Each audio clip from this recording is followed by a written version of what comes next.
Guys, so quick update lang. Since nagka-problema yung kuryente ng 50cc dun sa puti, in-engine swap ko na lang muna siya. Kasi itong red ko, ito yung may rehistro. So may papel to, yung white wala. Itong 90cc, ayan, nakababa siya ngayon. Plano kong i-refresh to, yung 90cc. So tinanggal ko muna. Tapos yung 50cc na nasira yung kuryente dun sa kulay white, nilipat ko muna dito sa chassis nung 90cc na ito may rehistro to. So yun, napaandar ko na siya. Totono na lang natin. So bago natin tonohin, linisan ko muna kasi kita nyo napakadumi nitong pula na to. Yun, so ito sa future videos natin yan, i-refresh natin yan. Pero ito ngayon linisan muna natin, tapos itono natin. Preno nito hindi gumagana, walang fluid. So ayun, simulan na natin to.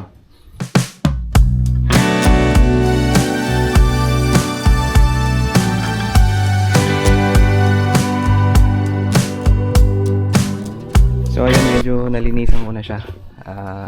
Tanggal na yung ibang mga lupa-lupa, sinabo natin ng konti. Medyo madumi pa rin, pero yeah, punasan lang natin ng konti. Kaya nating matuyo. Tapos pagpalitin ko yung gulong kasi ang nakakabit dito yung kalesa pa. Ayan, original kalesa, sinauna. Tapos yung nasa unahan high-tech. Sa mga nagtatanong anong pipe yung gamit ko, ayan, Armagic, Japan import po yan. So pag na-condition ko na maayos, gawan ko ng review or kung paano ko sinet up tong 50cc ko. Okay, so yun, kalisin ko na yung pipe, tapos swap tayo ng gulong. Siyempre, dahil tapos na natin siyang linisan, papaliguan na natin yan ng BS1.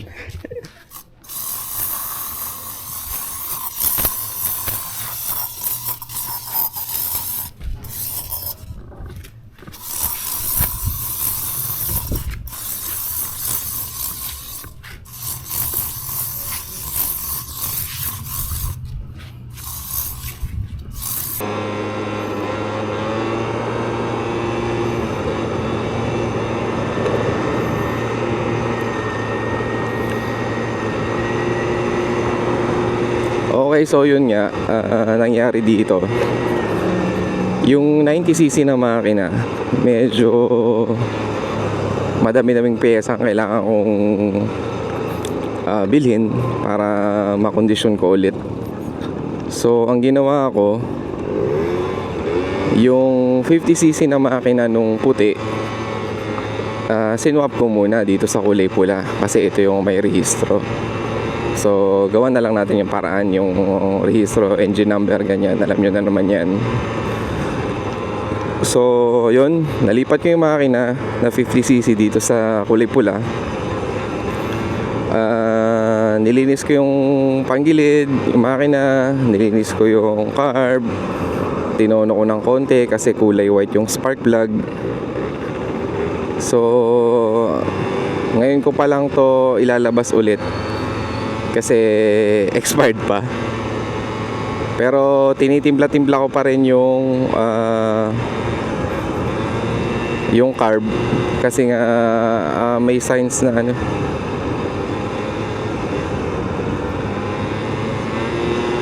parang mag-overheat kasi.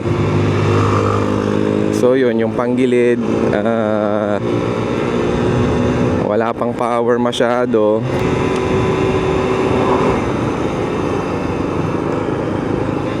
Yung carb mukhang timplahin pa kasi ano parang tunog mag-overheat Pero tingnan natin. Hanap muna tayo ng gasoline station kasi walang panukuli doon sa malapit. Pakarga muna tayo.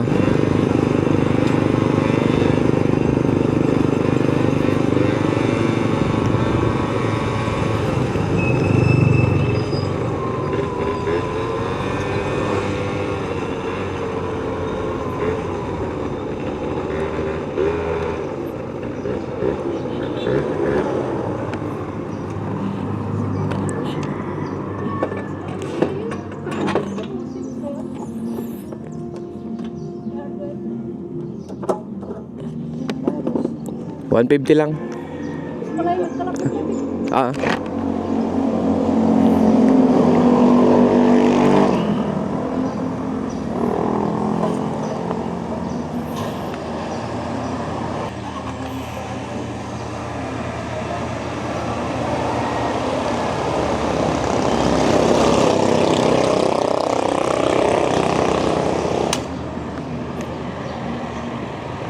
$2.7.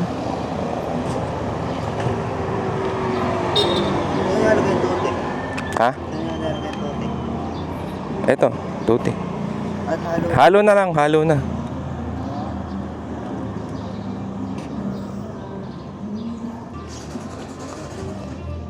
Thank you.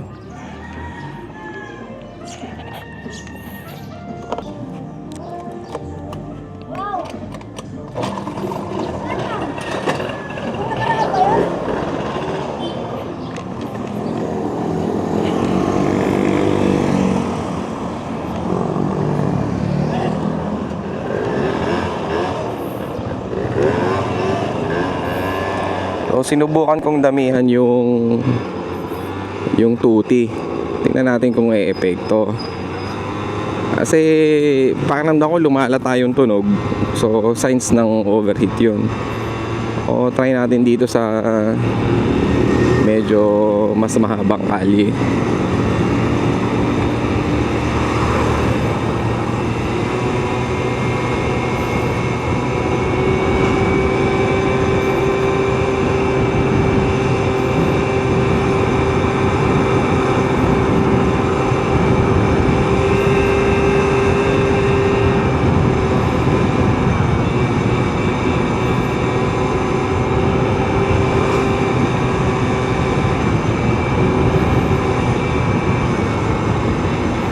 Nakaka 60 naman.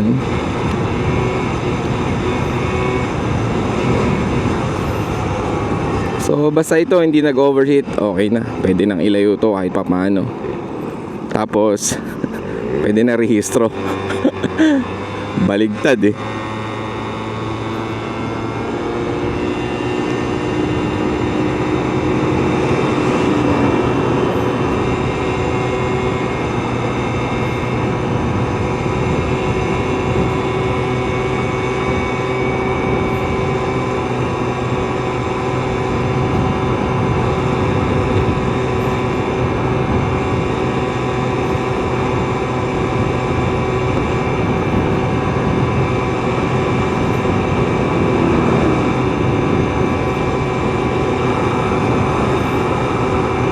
Yo!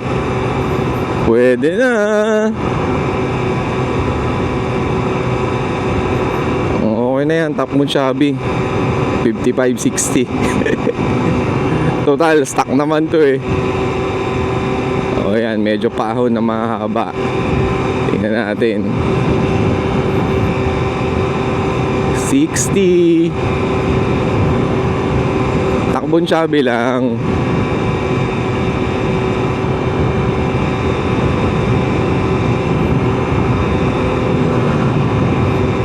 Usok ah.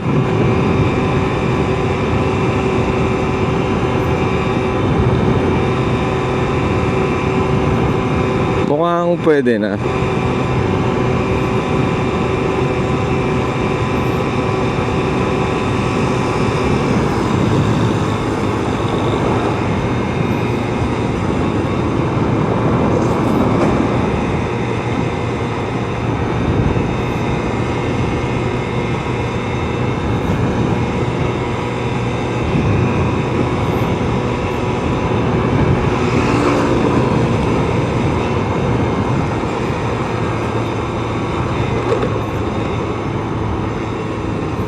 Mukhang yun na top speed nito, hanggang 60 lang.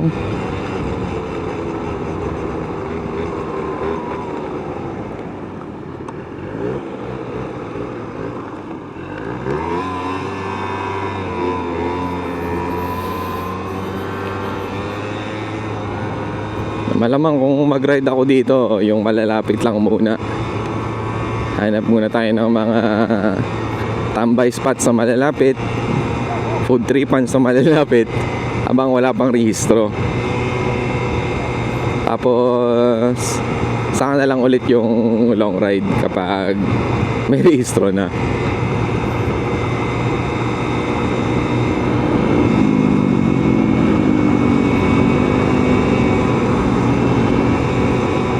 Doon ko nahatawin pag malapit na. Mahirap magtulak pag malayo.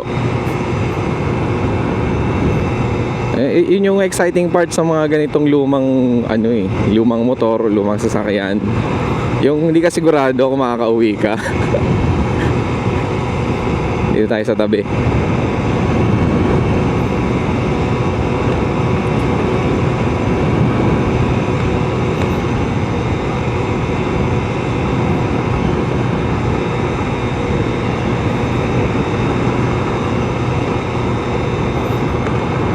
Yo! Success na, hindi na mission failed.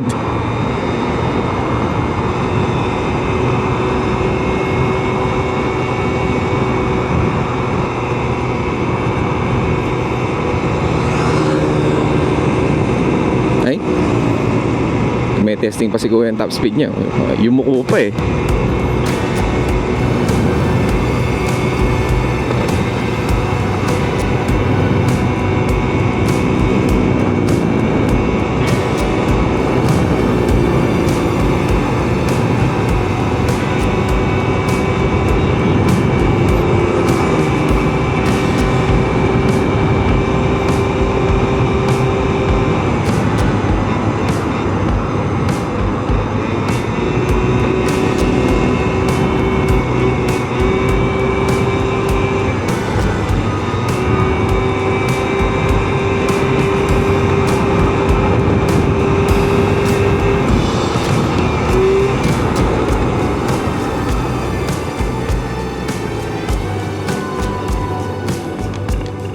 Success!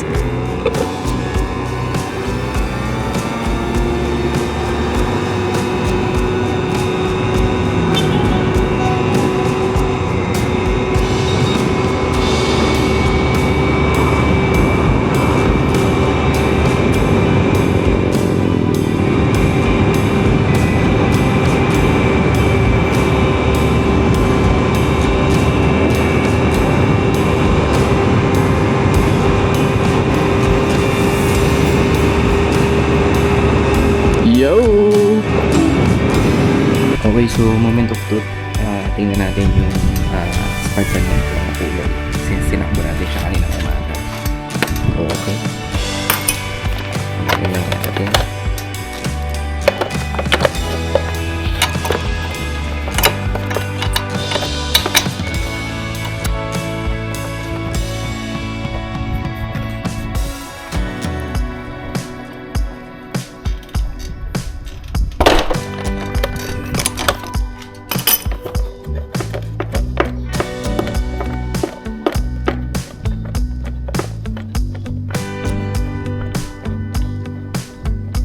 Last time kasi napakaputi talaga nito eh.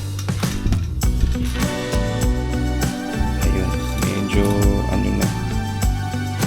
May signs na nagbabrown siya Kasi nung nakaraan, sobrang puti talaga.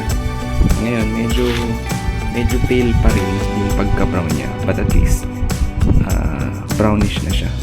So, tingin ko pag tinakbo pa to ng mas malayo, mas matagal, mas magbabrown pa to. So, hanggang dito lang muna. Okay na to.